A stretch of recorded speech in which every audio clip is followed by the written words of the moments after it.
पिता पुत्र पवित्र आत्मा के नाम पर आमेन। आज के वचन संत मरकुस का सुसमाचार अध्याय 10 पद संख्या 17 से लेकर 30 से लिए हुए हैं। और आज के वचनों में हम लोग सुनते हैं कि प्रभु यीशु के पास एक धनी व्यक्ति आकर प्रभु यीशु से पूछता है कि वो अनंत जीवन पाने के लिए क्या करना चाहिए। और तब प्रभु यीशु ने उसे कहा कि अनंत जीवन पाने के लिए जाकर आज्ञाओं को पालन करो। हत्या मत करो, व्यभिचार मत करो, झूठी गवाही मत दो, चोरी मत करो। इन सब आज्ञाओं को पालन करने के लिए प्रभु यीशु उसे कहते हैं। और यह सुनने के बाद उसने प्रभु यीशु से कहा कि वो बचपन से लेकर उन आज्ञाओं का पालन करते हुए आ रहा था। और इसको सुनने के बाद प्रभु यीशु ने उसे प्यार से देखा और उसे कहा कि तुम में एक चीज की कमी है, जाकर तुम्हारे पास जो कुछ है उसे बेच दो और लोगों को बांट कर मेरे पास आओ, मेरे पीछे आओ।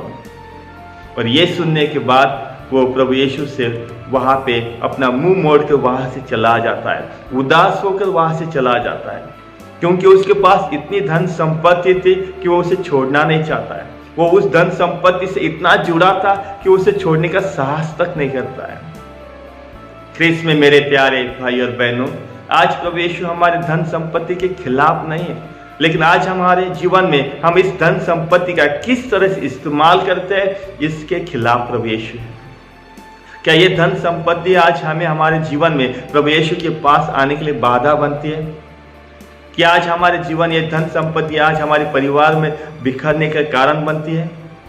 आज हम सबको प्रभु यीशु इन वचनों के ऊपर मनन चिंतन करने के लिए बुलाते हैं। प्रभु यीशु आज हमारे जीवन में हमारे धन संपत्ति के खिलाफ नहीं है। हम लोग सुनते हैं संत लूकास का सुसमाचार अध्याय 16 पद संख्या 19 में एक दृष्टांत प्रभु यीशु अपने शिष्यों को सुनाते हैं, जहाँ पे एक धनी व्यक्ति था और उसके घर के सामने एक जो गरीब लाजर नाम का व्यक्ति था। इस धनी व्यक्ति ने उस लाजर नाम के व्यक्ति को नजरअंदाज किया, उसको कभी दया नहीं दिखाई, कभी करुणा तक नहीं दिखाई। और इसी के कारण न्याय के दिन जब उसको बुलाया तब उसे नरक में डाला था और लाजर को स्वर्ग में डाला था। कहने का मतलब, जब हमारे जीवन में हम लोगों को नजरअंदाज करते, जिससे हमें दया दिखानी चाहिए, जो दुख में है, तकलीफ में, आज प्रभु यीशु हमें इन धन संपत्ति का जो अच्छा सा इस्तेमाल कर लोगों की भलाई के लिए, लोगों की अच्छाई के लिए उसके इस्तेमाल करने के लिए प्रभु यीशु बुलाते हैं। ऐसे बहुत सारे उदाहरण हम लोग देखते कि जिन्होंने धन संपत्ति का त्याग कर प्रभु यीशु के पीछे वो आए थे। उदाहरण के लिए हम लोग सुनते संत फ्रांसिस ऑफ असिसी, जिन्होंने अपने जीवन में अपने पिता का जो कुछ था उसे लौट दिया, उसे छोड़कर उसने अपने जीवन में जो उसने कपड़े जो पहने थे उसको निकाल कर वो अपने पिता को देते और वहां से वो नंगे चले जाते। प्रभु यीशु का जब बुलावा उससे आता है वो सब कुछ छोड़ देता है। और एक उदाहरण हम लोग सुनते हैं संत फ्रांसिस जेवियर, जब उन्होंने संत मत्ती का सुसमाचार अध्याय 16 पद संख्या 26 में जो लिखा है, अगर मनुष्य इस दुनिया को पाता है और अगर अपनी आत्मा को खोता है तो उसे क्या लाभ है।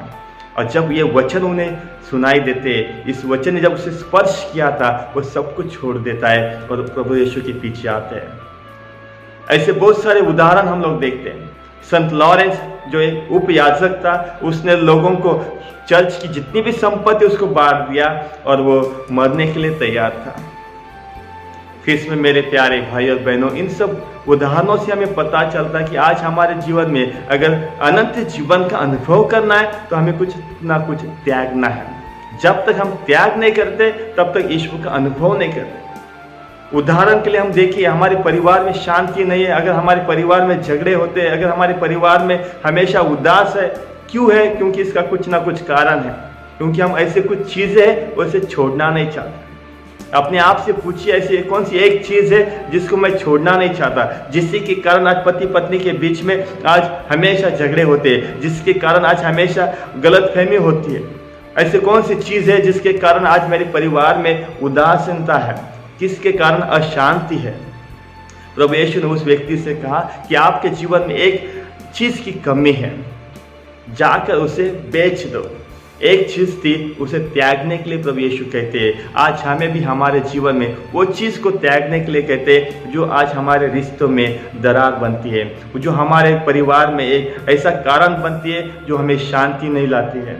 ख्रीस्त में मेरे प्यारे भाई और बहनों, शायद वो चीज़ हो सकती है अगर आपको नशा पाने का अगर गलत जो रास्ता आपने चुना है, अगर आपके किसी के साथ गलत संबंध है, अगर आपको किसी चीज़ की अगर आपका जैसे मोबाइल का एडिक्शन है, ये सब चीज़ें हमारे जीवन में हमें ईश्वर का अनुभव नहीं करने देते, ये सब चीज़ें हमारे परिवार में हमें खुशी नहीं लाने देते। और इसीलिए आज प्रभु यीशु वो एक चीज़ को त्यागने के लिए कहते हैं जिसके कारण मेरे परिवार में शांति नहीं है, जिसके कारण मेरे परिवार में हमेशा कुछ ना कुछ होता रहा है।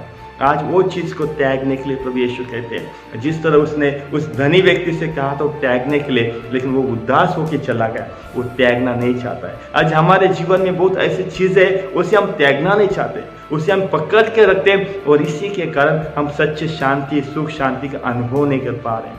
आज प्रभु यीशु इन उदाहरणों से प्रभु यीशु हमें बताते हैं कि आज हम उसे त्यागना है अगर अनंत जीवन का अनुभव करना है।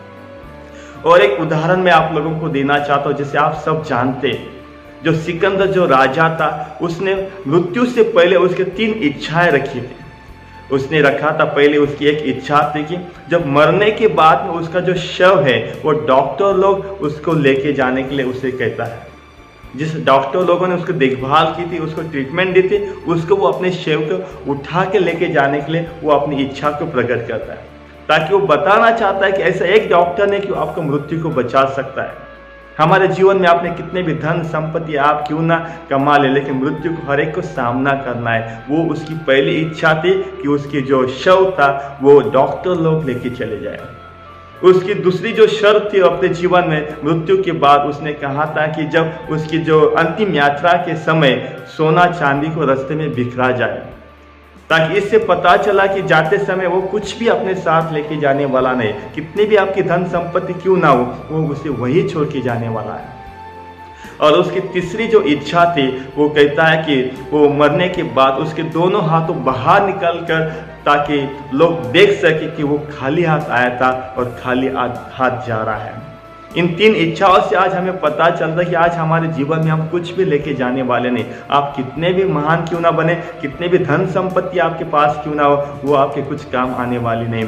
और इसलिए जो भी आपके काम आने वाला है वो आपका पुण्य काम आने वाला है, आपकी दया करुणा आपके साथ आने वाली है। अगर सच में आपके जीवन में शांति का अनुभव करना चाहते हो, दया का अनुभव करना चाहते हो, अनंत जीवन का अनुभव करना चाहते हैं, तो आज प्रभु यीशु हम सबको उस एक चीज़ को त्यागने के लिए कहते हैं जो आज हमारे रिश्तों में बाधा बनती है, हमारे रिश्तों में एक दुख तकलीफ का कारण बनती है, अशांति का कारण बनती है।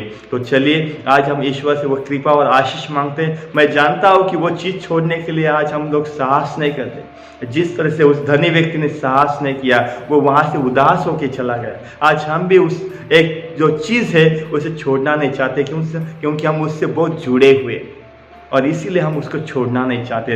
लेकिन अनंत जीवन का अनुभव करना है, परिवार में शांति का अनुभव करना है, तो आज हमें उस चीज़ को त्यागना पड़ेगा। चाहे वो आपका कुछ भी हो, कितने भी आप उसके करीब क्यों ना हो, चाहे वो आपके नशा पाने क्यों ना हो, चाहे वो आपका अनैतिक संबंध क्यों ना हो, चाहे वो कौन सा भी गलत आपकी जो आदतें हो, उसको आज छोड़ने के लिए प्रभु यीशु कहते हैं, ताकि आप अनंत जीवन का अनुभव कर सके। तो चलिए आज इन वचनों के लिए हम प्रभु यीशु को धन्यवाद देते हैं, ईश्वर की स्तुति और महिमा करते हैं। पिता पुत्र पवित्र आत्मा की बड़ाई होवे, जैसे वो आदि में तेव अनंत काल तक सदा रहेगी। आमीन।